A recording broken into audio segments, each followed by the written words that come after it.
Broncos country. Is Jonah Ellis finally going to be that edge rusher draft pick that ends up being the anchor of this front seven defense? That's my hope, and that's what we're starting to hear a little bit about during his time right now, his performance at OTAs now 2 weeks in. We're going to dive into what certain reporters on the Broncos beat have said about him, as well as show off, thanks to the Twitter community. And let's talk Broncos, some all 22 tape that's been published of him as well. So y'all be sure to smash that like and subscribe as always, and let me know your thoughts in the comments. But let's go ahead and dive into this. Okay, so third round pick coming out of Utah, Jonah Ellis. He is Broncos, orange and blue in his blood, which is wonderful. Again, his father played for the Broncos. DNVR saying in Thursday's practice in week 2, Jonah Ellis was the star of the day. Okay. Jonah Ellis consistently found his way into the backfield. He was too quick for the Broncos tackles, and we have good tackles, guys. Like, yes, Mike McGlinchey isn't perfect, but I would say he is a good tackle. I would say Garrett Bowles is very well an above average tackle. Maybe not the elite of the elite, but I would say maybe in between. That's great, especially when matched up against the second and third stringers. If he's going up against Matt Pert, I'm telling you, he's definitely been owning him. Okay?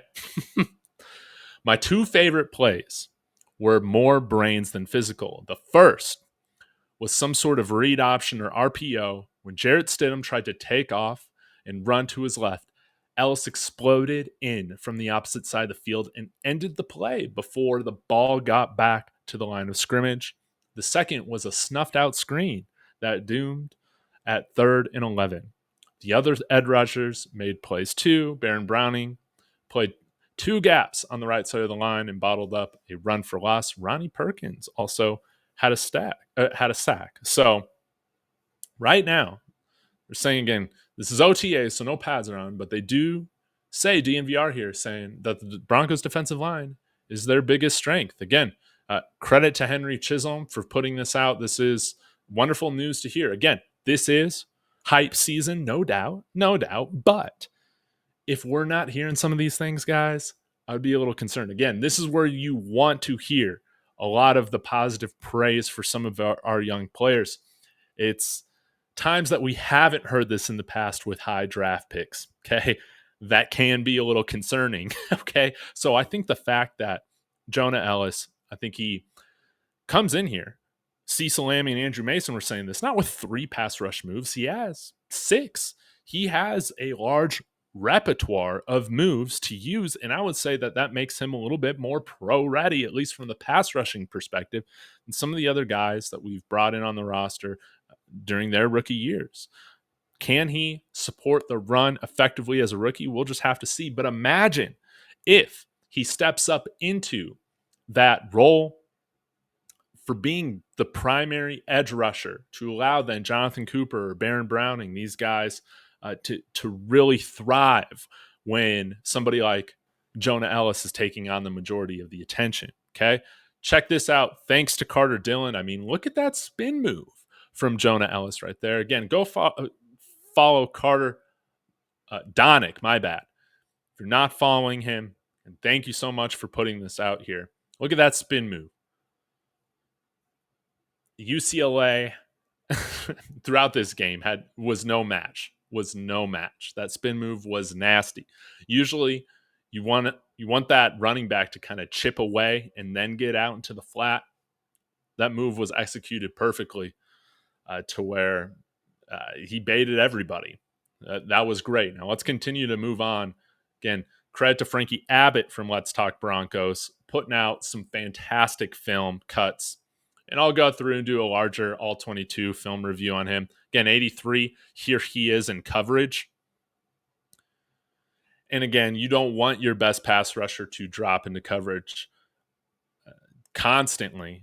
But Von Miller could do it effectively as well during his prime. And so to see him follow guys like Jalen Polk right there effectively in deep coverage is fantastic to see. Shows you the type of athlete that he is. Okay.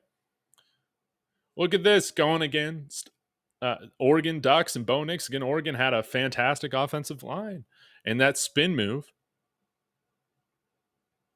allowing him to keep his hands free and allow him to stay off of getting caught up by the right tackle's arms, his hands.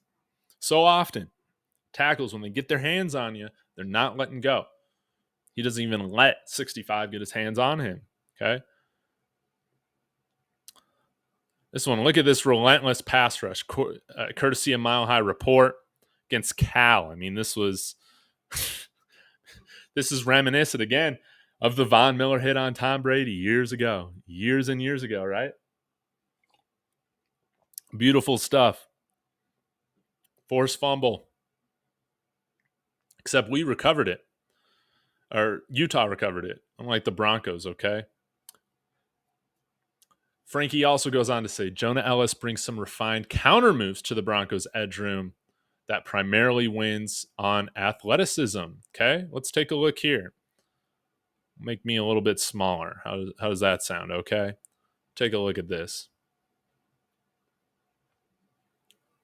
Man, look at that bend.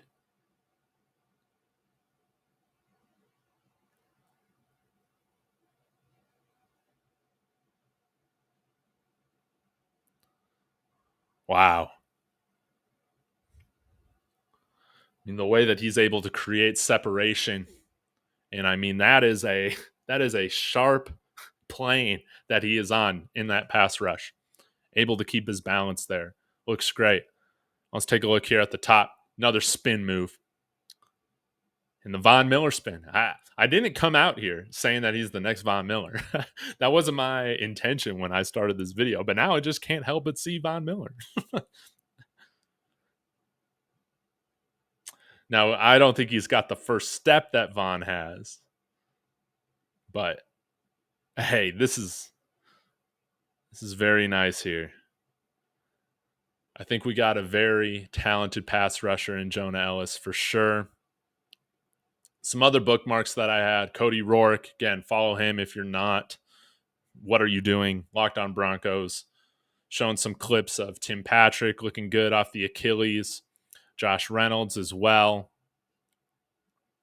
I'll need to talk about Jared Stidham and Marvin Mims here, but this is also what I wanted to point out here. Jonah Ellis had a great day, okay? Henry Chisholm saying, blew up a screen, blew up a quarterback run, in on a blitz that sacked Zach Wilson. Last week was Nik Bonitto's big day. Today it was Ellis. Okay, imagine if we have that edge pass rush with Nik Bonitto, Baron Browning, Jonathan Cooper, and Jonah Ellis. Okay, and then we got some pressure from our larger defensive linemen coming in here, like John Franklin Myers. Okay, that this is going to be, my hope is that this is going to be a front seven that is much more complementary than what we've seen at points during the last couple of years. I think that Jonah Ellis could be that missing piece. He could develop into that alpha that we need in the front seven. Do I expect it year one? No. But I think it's clear that he has the potential to develop into him. Hey, I need to follow Rod Smith as well. Okay. So y'all let me know your thoughts. What has been your expectation for Jonah Ellis? Please let me know. Again, guys, thank you so much for helping me reach 1,000 subscribers. Mind blowing, means a lot. Be sure to let me know your thoughts in the comments. Like I said, smash that subscribe and like on the way out. Really helps share this with more of Broncos country. I'll be back tomorrow with an interview with Cameron Parker from Predominantly Orange, 5280 podcast, as well as Mainly Broncos podcast. You don't want to miss it, okay? So hit that notification bell. I'll see you guys soon. And as always, y'all, go Broncos.